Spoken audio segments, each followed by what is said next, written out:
In the US, it hasn't always had the best track record. Its popularity wavers and interest is usually tied to major events such as the World Cup or the Olympics. Major League Soccer has spent over 25 years trying to change soccer sentiment in the US, while competing with more fast paced, high scoring sports like the NFL and NBA. You could just tell that the players are better, the speed of the game. Not being the biggest soccer fan, you could just look at it. It's night and day. MLS, it looks like it's more minor league. It looks like it's growing. But listen, they have the signages all over the place. Very innovative league the MLS is, but they got to improve that competition. Over the last 10 years, the MLS has become increasingly popular. The league garnered the attention of top talent across the world, brought in significant investments in celebrity ownership, and generated a massive presence on social media. We think the internet, puts us in a position where we can talk to this enormous fan base around the world.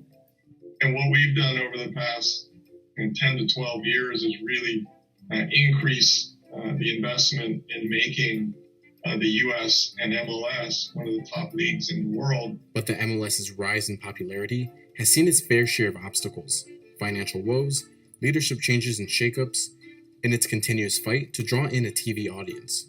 Following its 2021 season, things may be shifting in the MLS's favor, with new expansion teams, rising popularity, and a new media deal that could bring millions of fans and billions in revenue. This is the largest sport in the world, and the U.S. is the largest sports economy in the world. And so there is something really special in the making here. And it just requires steady investment, but you think about the ownership group in MLS and the amount of capital that's been invested, it's never going back. It's only going forward. Before the MLS became, the MLS, there was the North American Soccer League, which ran from 1968 to 1984, and it was considered the blueprint for what the MLS should and shouldn't do. The North American Soccer League was a free-spending, decentralized league, meaning teams spent excessive money on star players like Pelé to draw in fans. The league never generated meaningful revenues or substantial growth that it needed. By 1984, financial tolls from overspending cost the league almost all of its clubs as they began shuttering their franchises. In 1985, the North American Soccer League officially suspended operations. This is Jim Curtin. He's the head coach of the Philadelphia Union and has been with the MLS from the very beginning. There was a time in the 70s and 80s that 75,000 people were coming out to watch soccer games. The New York Cosmos as the kind of example of that. But what did happen is it was kind of a reckless spending. It was maybe too much too soon. There weren't the soccer-specific stadiums that there are now. And it was kind of like a traveling circus almost, and it was a little bit out of control. And without a real kind of vision and longer term plan, I think the lessons learned were they got a little too big for themselves too quickly, and all of a sudden now the money dries up. By 1993, the new MLS League was announced. With a centralized structure that controlled costs similar to the NFL, clubs were split into divisions and run by investor operators or owners. 10 clubs were created for the initial debut in 1996, with 2 more clubs added just 2 years later. If I think back to when I first started in Major League Soccer in 2001 as a rookie, we were playing games in high school football stadiums in Dallas. We were playing in Division III colleges in Naperville. Early on, we were down to 10 teams. There was real discussions in my rookie year in the offseason that the league might not make it. At the time, Phil Anschutz was in charge of and owned 7 of the teams of the 10. So it was on life support. And Don Garber came in and injected this life into a league that was quite literally in trouble. The league was met with strong pushback during its early years. Traditional soccer fans were opposed to some of the rule changes and scoffed at the MLS's attempt to Americanize the sport. Then in 2002, it had to fold 2 teams, the Miami Fusion and Tampa Bay Mutiny. And what happened after that, and what was probably one of the most important things, was the building of the soccer-specific stadiums. A real brick and mortar building that our supporters and fan bases could call their own. They weren't old college football stadiums or old NFL stadiums. They were soccer-specific, and now I think we're up to 27 of these state-of-the-art, beautiful, facilities that can house 30,000 people, and in some cases down in Atlanta, 50,000 people at a game. So that's something that we really was important, and it was a real turning point. By 2007, things began to trend upward for the MLS, with the establishment of the designated players rule. This rule allowed teams to sign star players from abroad, most famously, the signing of David Beckham to the LA Galaxy with a deal that was worth $250 million. That rule certainly has paved the way and has been a smart initiative in that we grew the league in a smart way. It wasn't that you could have 10 David Beckhams on your team, where previously in the former NASL they maybe expanded too quickly. With the way they strategically went about the designated player rule / David Beckham rule was calculated, and it didn't put all your eggs in one basket. So I think that was a really intelligent move that put our league on the global level, because David was an icon on and off the field. Early 2000s was really R&D. It's to figure out how do we attack this, and I think the soccer-specific stadiums, the designated player, all part of that R&D process to figure out how do you build a league unique to our country, the playoff systems, the different formats.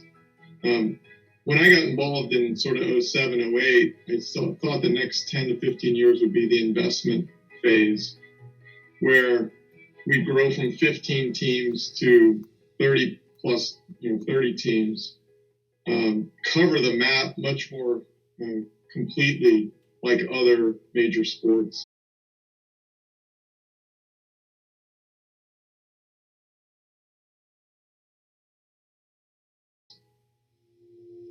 The MLS is focused on expanding its clubs to massive sports markets and increasing popularity with younger generations. For over 25 years, the MLS has grown into a massive operation. Clubs now span from coast to coast, with Austin FC debuting in 2021 and new clubs in 2022 and 2023 for the Charlotte Football Club and St. Louis City, respectively. You've seen the breakthroughs city by city, but the critical mass of the league really won't be apparent until we reach that sort of 30-team milestone.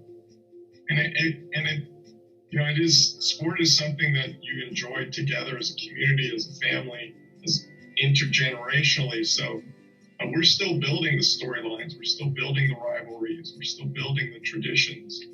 And that's something that takes time.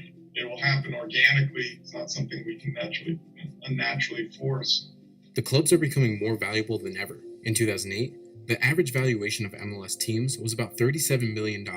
Today, clubs are valued at $550 million, higher than some teams in the Premier League. Currently, the Los Angeles Football Club is the highest valued MLS team at $860 million. It's almost alarming to see some of the valuations of the teams in Major League Soccer, because you think of some of the old English teams that have 100 plus years of history, or teams in different parts of Europe that have been around forever. But what you see now with our league is these brand new stadiums, these young, exciting ownership groups that are coming in, the advertising dollars that come in, the amazing facilities, and they're really jumping in value at a really quick rate. Sometimes it's shocking for people to see that, as an example, LAFC is valued at higher than even a club like Newcastle, who just had basically trillionaires come in and buy it. So it's incredible to see the growth of this league. In 2018, Gallup issued a report that tied soccer and basketball for second in popularity for sports to watch among 18 and 34-year-olds, overtaking baseball. When I walk my kids to school in Center City, Philadelphia, and drop them off, 10 years ago, I used to only see NFL, NBA, maybe a Major League Baseball, a couple of hockey Flyers jerseys. When I walk my kids to school now, it's not just Lionel Messi or Cristiano Ronaldo. I'm seeing Philadelphia Union jerseys, but then I'm also seeing now rivals of the Philadelphia Union. I'm seeing New York City FC jerseys. I'm seeing a Zlatan Ibrahimovic from the LA Galaxy jersey. I'm seeing a throwback, David Villa from New York City FC. And you're kind of going, this is different. And a study done in 2020 by Morton Consult found that soccer is the most popular sport among Generation Alpha. And the Los Angeles Football Club owner Larry Berg believes that the MLS could overtake Major League Baseball as America's number 3 sport in 10 years' time.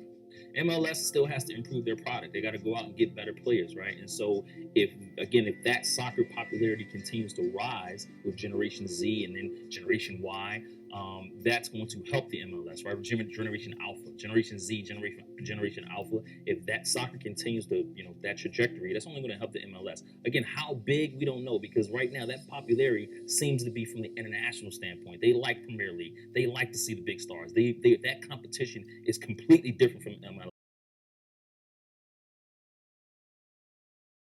But before the MLS can attempt to overtake the MLB anytime soon, the league still needs to dominate in one crucial area: TV viewership. While the MLS's rapid growth has been able to overcome financial issues, fan pushback, and leadership shakeups, the one thing that has been slow to grow over the years is its television footprint. Media rights are a massive cornerstone to how a league functions, and operational revenue. Just take the NFL for example. In 2020, the league made an estimated $9.89 billion from its media deal, which is evenly distributed amongst all 32 teams. This gives teams like the Green Bay Packers something called national revenue of $309 million for 2020. For the 2019-2020 fiscal year, during the pandemic, this national revenue helped teams stay afloat as most stadiums remained closed and teams were unable to generate local revenue, or revenue from ticket sales, merchandise, or stadium rentals. For the Packers' 2019-2020 fiscal year, they were only able to generate $62 million in local revenue, compared to its 2018-2019 fiscal year, where it generated $211 million in local revenue. The MLS is a localized sport, meaning a massive amount of the team's revenue is generated from ticket sales, merchandise, and player contracts and sales to other leagues around the world. Media rights. I keep harping on that, but that's the foundation right now of all the leagues, the media rights, because in this age of content, MLS is going to need that money to grow. Now, they're going to need a network that's really going to invest in them, be able to tell their story, be able to introduce fans to their stars of the sport, being able to market their sport better so that people can gravitate. Because right now, a lot of people do not watch MLS from the national level. It's more of a localized market, right? This is why your Austins and your Charlottes, hopefully those two markets continue to rise, and that's going to help, MLS grow. But they need a national audience.